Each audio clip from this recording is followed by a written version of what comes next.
Hi again. Today I wanted to talk a little bit about taking action. I think most people that know me think I'm probably quite good at taking action. I do a lot of things, I have done a lot of things, but actually the truth is I'm good at taking action at the things that I feel comfortable in and maybe confident, but I'm not so good at taking action at the things that maybe I don't feel confident in, or I don't feel ready. Maybe, I haven't practiced that much. And so those are the things that I tend to think a lot about, or I have lots of ideas, but never take the action because it feels uncomfortable to take the next step. And at the end of last year, I mentioned in my first video, I did a comedy stand-up course, a beginner's one. And at the end, it finished in a 5-minute showcase performance with all my classmates. Each of us did 5 minutes to a room full of people, some of which I knew and most of which I didn't know. Now, this was really scary. And lots of people said, you must be really brave for doing that. But I think the reason that it felt scary is because I didn't feel ready. I didn't feel practiced. I practiced quite a bit, but I didn't feel practiced enough, I guess. And I just didn't feel confident. So those were things that then made me feel pretty scared, and I think sometimes it's that feeling of not feeling ready, being a beginner, maybe, not feeling like you're good enough to, in this instance, perform on a stage, not feeling confident, that would sometimes hold me back. I think in this instance, ultimately, I signed up to the course and the ending was a performance. And so you kind of didn't have a choice. I mean, I could have not turned up, but I guess, you pay for the course, you go every week. And so there's a little bit more, and of course your classmates really encouraging, they were all really lovely. So I guess I put those things in place that made it less likely that I wouldn't show up for that final piece. But I think what I really wanted to reflect on is that often the blockers that stop me from doing something that I feel really uncomfortable about, or that I'm lacking in confidence, but ultimately really want to do, those are the blockers that make me feel anxious and scared. And sometimes that means that I don't do something. So I reflected on this, and I think, it made me think about when I was a child growing up. I had a lot of hobbies, both in sport and music and various other things. And I went along to these things, sometimes once a week, sometimes a few times a week. And ultimately, I guess I didn't think too much about whether I felt good enough or whether I felt ready, whether I was a beginner, intermediate, advanced. I just went along, and if I enjoyed them, I would ask my parents, can I go again? And I was lucky enough that they would take me again. And, I think at that point when I was a child, that sort of concept of being a beginner, I guess I didn't think about it too much, but also it's a skill almost that you practice. You practice being a beginner, and then you go to the next stage and the next stage. So I think as you get older, or certainly as I've got older, I guess it's pretty normal that maybe you try less things, or maybe you've tried things in the past and you've given up, or it's the ability to put yourself in a situation that you don't feel ready for, you don't feel confident about, and ultimately just go in and be a beginner whether that's scary, whether that feels nerve-wracking, whether you feel embarrassed. That's the thing that I feel over time, even though I still put myself, I sign up to the course or I do try and push myself, it becomes harder. There's more blockers, there's more mud that I have to trudge through in order to actually arrive at the activity or the hobby that I want to do. And when I think about this, especially when it's something like standing on a stage, of course, lots of people, it would be a nightmare. They wouldn't want to do it and they wouldn't sign up to it. And that's fine because it's not something they necessarily want to do. But I think for me, it's something that perhaps I have the feeling that I want to do that, or I had the feeling that I wanted to do that last year. And I think the narrative I was telling myself was, I'm not ready. I need to feel more confident. I need a plan. I need to be 100%, or, even just 90%, 95%. And really, when you're starting out at anything, you're not going to be any of those things. And I think it's not just, obviously I did that course, but I think there's lots of other things that come up in life that perhaps I feel not ready for or uncomfortable about. And then I seem to sort of procrastinate and maybe not end up doing those things.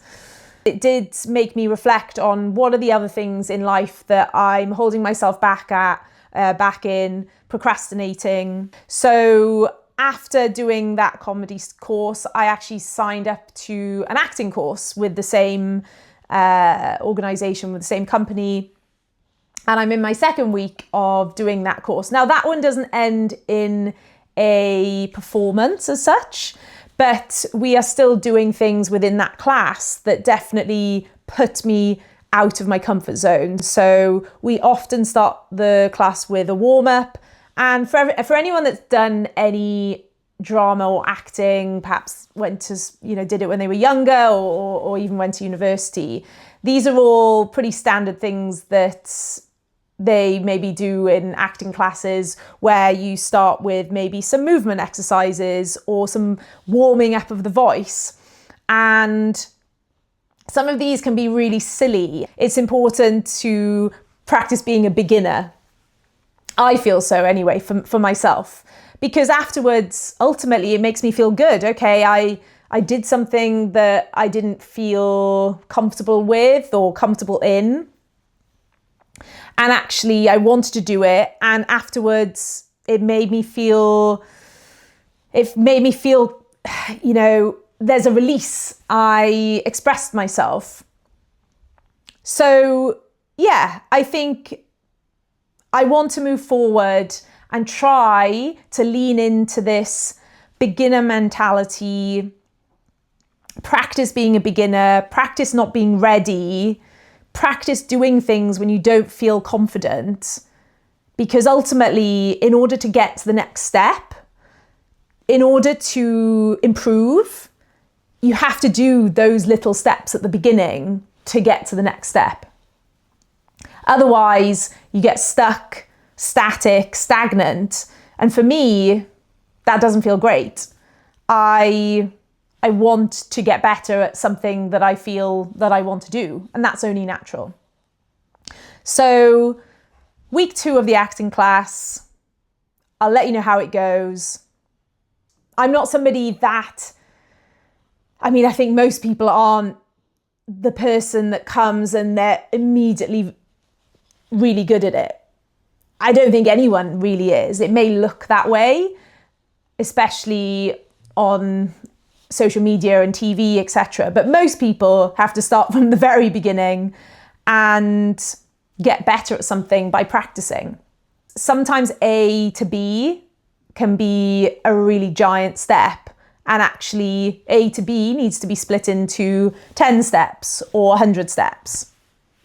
So I think the most important thing for me is making sure that I actually do those steps. Because as I mentioned before, this action part can sometimes be stunted by procrastination, whether it's fear, embarrassment, as I've mentioned.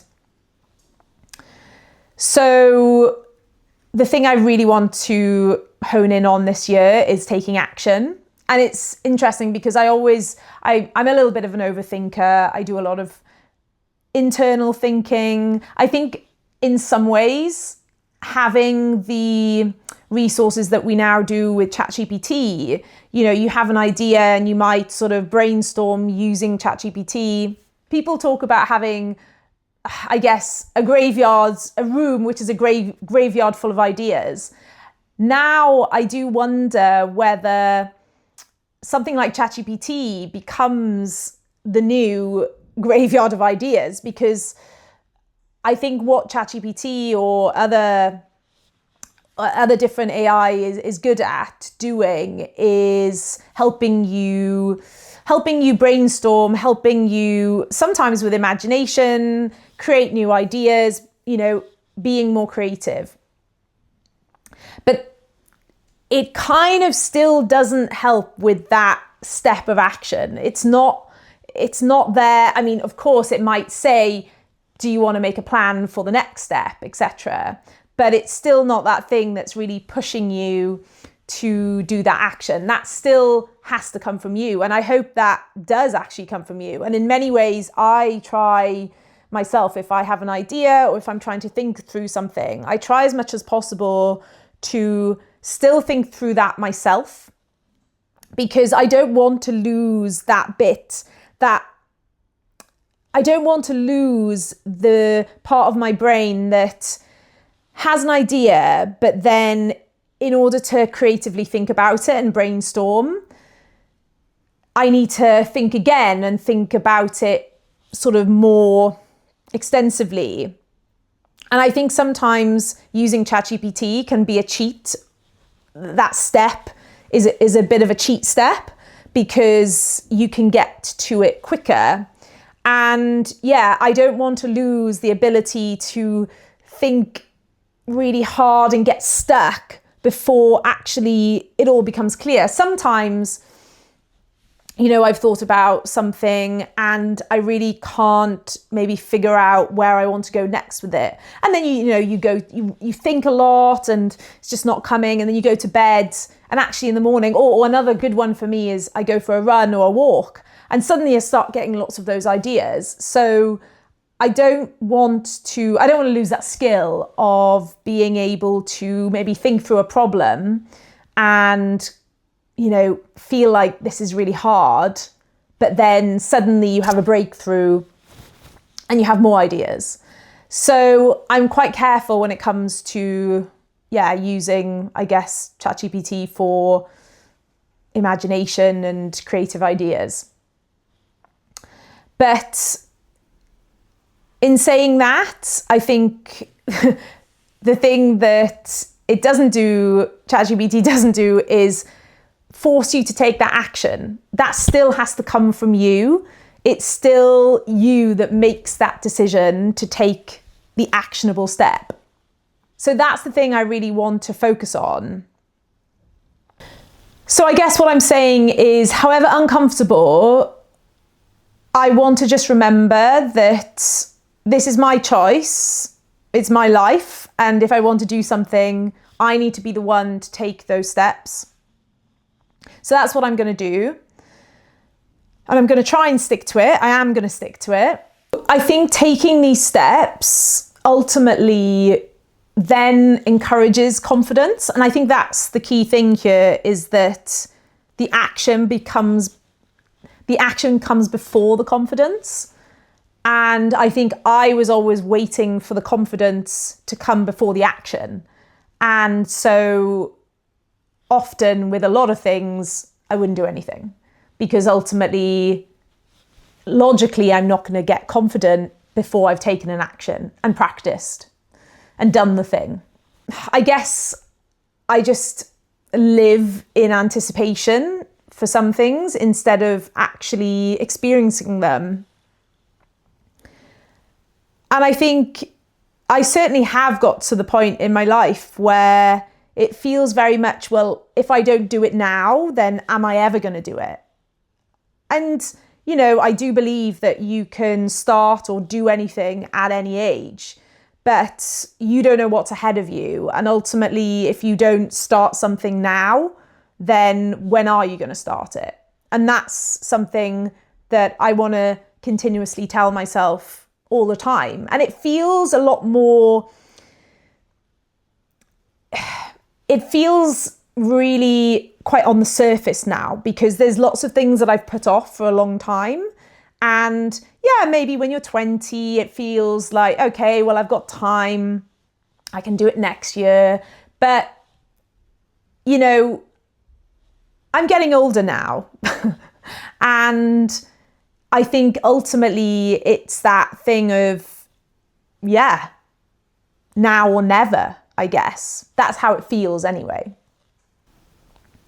So I think 3 things that I really just want to tell myself, maybe even daily, is that you don't need to feel ready. You don't need to feel 100% confident. And you definitely don't need a plan at the beginning. Just start. And I think that's something that I'm going to take forward. Like I said, the small steps is the most important thing. The actions, not being ready, and just leaning into being a beginner, leaning into perhaps not being very good, and just going with it. There's no time now for fear or embarrassment. I just want to get going. And that feels really good to say. So, yeah. I think I'm going to end it there. And maybe if you're listening to this, if you're doing anything that you feel really uncomfortable, or maybe you want to start that thing, or you want to sign up to a acting class or a singing class, even if you feel like you wouldn't be very good, if it's something you want to do, you should really do it. And I think that's the message I'm going to tell myself. And if you're listening, then you should definitely do that too. See you next week.